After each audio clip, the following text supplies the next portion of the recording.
The story begins in the city of Valencia, where it is raining so heavily that traffic jams form across the streets. Vehicles are stuck in one place, and civilians are stranded everywhere. The radio keeps broadcasting news about a powerful storm approaching the city. The government advises people to stay where they are for their own safety. One of the vehicles belongs to a woman named Sandra. She is actually the manager of Valencia Bank. Sandra calls a man named Antonio and asks if her name is on the list of people being evacuated. Antonio tells her that he has not received any information yet. Sandra then says that even if her name appears on the list, Antonio must keep it a secret. After that, Sandra steps out of her car and heads toward the bank. She asks the staff whether they have activated the bank alarms. A man named Mahi tells her that because of the bad weather and traffic jams, most of the staff have not arrived yet. He adds that the weather will hopefully improve by noon, and they will complete the necessary work then. At that moment, an employee notices that Sandra looks a little worried. Mahi reveals that Sandra's name is on the list of employees who may be fired from the bank. When Sandra returns to her office, she immediately calls Antonio again to confirm the news. She learns that her name has indeed been added to the list, which means she is almost certain to lose her job. Hearing this, Sandra feels completely devastated. At that very moment, a group of armed gangsters suddenly attacks the bank. Some of them are wearing bomb vests and quickly threaten all the officers with their guns. Meanwhile, Sandra is in her office talking to her relative, Walken. She asks Walken for help so she can avoid losing her job, but Walken bluntly tells her that he cannot do anything to help. Suddenly, a gangster named Gallego, along with his partner Jack, bursts into the office. They tie Sandra's hands and feet and take her hostage. After that, they use special tools to break into the bank vault and begin stealing the money. They also start digging a tunnel underground. Their plan is to move all the stolen goods through this tunnel and take them out of the bank. Meanwhile, the gang leader Uruguayo carefully controls everyone inside the bank so that no one outside notices the robbery. However, he suddenly realizes that someone has pressed the office alarm button. Uruguayo becomes furious and brutally beats the man responsible. He then threatens to blow up the entire bank. At that moment, a woman begs him not to detonate the bomb. She says that her son is alone at home and waiting for her. She pleads with him to show mercy. Uruguayo then tells the woman to call her son. He gives her 5 minutes to talk to him. After that, he allows all the hostages 1.5 minutes to speak with their families. In reality, Uruguayo is only trying to scare them and has no intention of killing anyone. Meanwhile, the police receive the alarm signal and quickly realize that thieves have broken into the bank. Detective Domingo calls the bank's number. One of the gangsters answers the call and threatens to kill all the hostages if the police try to interfere before they complete their mission. The gangsters demand a car and a plane in exchange for the prisoners' lives. However, Detective Domingo says that he cannot make such a decision alone and needs permission from a senior officer. Later, Gallego informs his boss that the tunnel they built for their escape has flooded because of the heavy rain. They decide to wait for half an hour so the water level can go down. During this time, Sandra tells Gallego that she is about to be fired from her job. She then advises him to rob a specific safe in the bank. According to Sandra, that safe contains a secret that could completely change their lives if it is revealed. However, Sandra says she will only tell him about the special safe if he agrees to give her a share of the stolen money. Meanwhile, a politician named Jones is lying in a hospital in a coma. His wife Mariana is sitting beside him when she suddenly sees news of a bank robbery on television. She becomes terrified and immediately calls Detective Julio to ask if the news is true. Julio replies that he has not heard anything about it yet. Mariana then explains that her husband Jones owns a special safe in that bank. If anyone opens that safe, Jones could fall into serious trouble. Julio tries to calm her down and promises that he will personally investigate the situation. After that, Julio calls Officer Ferran and tells him everything Mariana had explained. Julio says he does not know what is inside that safe, but whatever it is must be extremely confidential.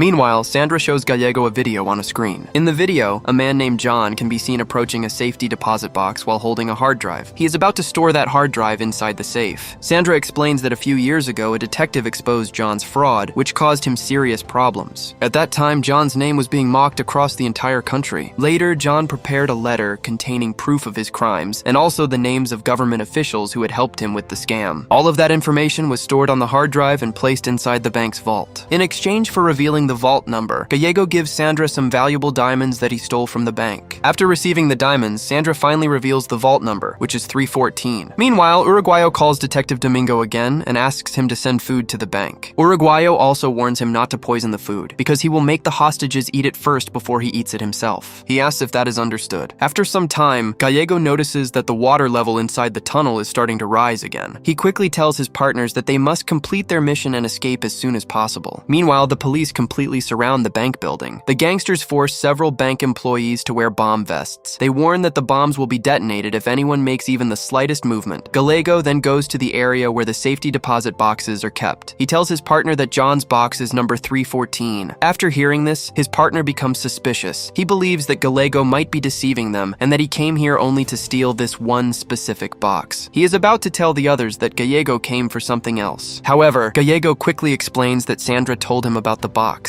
Even then, the rest of the gang insists that they should immediately enter the tunnel before it floods. All the gang members quickly pick up their bags filled with stolen money and move toward the tunnel. They climb down one by one. The last gang member uses a strong rope to pull a table over the tunnel opening, sealing it from above. One of the gangsters then moves toward the end of the tunnel to check if they can swim out through the exit. But within moments, he begins to lose his breath and returns. He tells the others that the water current is too strong for anyone to pass through. Finally, they decide that the only option is to return to the bank. They struggle to push the table away from the opening so they can climb back inside. Meanwhile, the police prepare to enter the bank. Domingo calls Uruguayo and informs him that the food they requested has arrived outside. He tells him that someone needs to open the door to receive it. One of the gangsters goes to open the door. Outside, several police officers are standing near the wall, ready to storm the building. But just as the door opens, the police suddenly receive an order to abort the operation. At the last moment, they are forced to retreat. In reality, government officials who had secretly worked with John are gathered together. They are desperately discussing how to escape this dangerous situation. It is then revealed that one of those officers secretly gave Uruguayo the mission of stealing John's hard drive from the vault in order to protect himself. When Ferran and his team learn about this, they become extremely angry. They realize that the officer made a serious mistake by taking such a huge decision without consulting anyone. To fix the situation, they decide to ask for help from a detective named Paulo. They trust him completely. They assign Detective Paulo the mission of retrieving the hard drive from the gangsters and delivering it to Ferran. Meanwhile, the gangsters believe that as long as they possess Jones's box, they are safe. They think they can use it to blackmail the officials if necessary. When Uruguayo learns that Sandra gave Gallego the number of the box, he immediately suspects something. He realizes that Gallego must have given Sandra something valuable in return. Furious, Uruguayo storms toward the bathroom where Sandra is hiding. He begins banging loudly on the door. When he finally confronts her, Uruguayo loses his temper and attacks Sandra. He demands to know what she received in exchange for revealing the box number.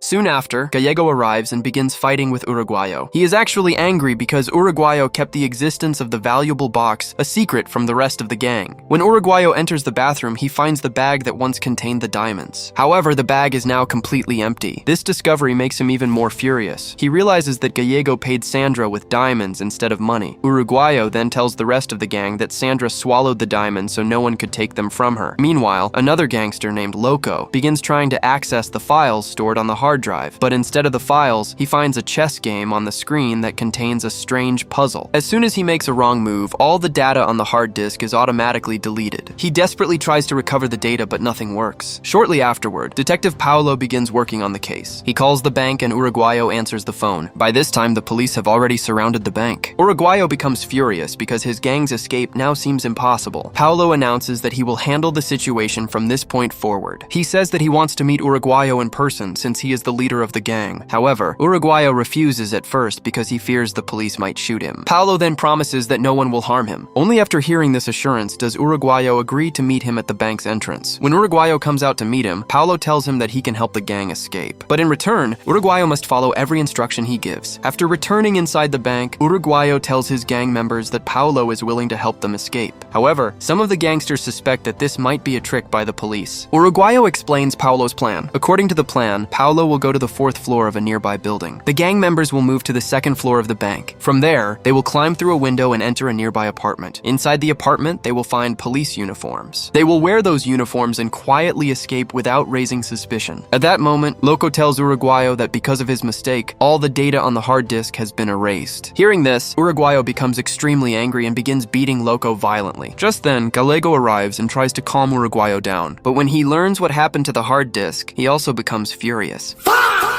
He joins Uruguayo and beats Loco severely. They soon realize that their final bargaining tool has been destroyed. Following Paulo's instructions, the gang quietly moves into the building next to the bank. One of Paulo's men is already waiting there for them. The gang members quickly change into the police uniforms. However, suddenly Gallego strikes Paulo's man on the head and knocks him unconscious. The gang then leaves without informing Paulo. They do this so that no one will discover that the hard disk is now empty. After that, they take Sandra and Toy down to the entrance of the building. There they encounter several police guards. Before allowing them them to leave, the guards ask them to show their identification cards. When the guards question Sandra's presence, Gallego says that they found her on the 5th floor. But the officers begin to suspect something is wrong and stop them from leaving. At that moment, Uruguayo and his gang suddenly point their guns at the police. The officers immediately draw their weapons as well. A fierce gunfight breaks out between both sides. During the chaos, Sandra is shot in the arm. Gallego and Uruguayo quickly pick her up and carry her to a safe corner of the building. Both of them feel guilty and sorry for her. They decide to leave her there so that she will not remain in danger with them. Uruguayo asks Sandra to delay the police for as long as possible. After saying goodbye to her, both men leave the area.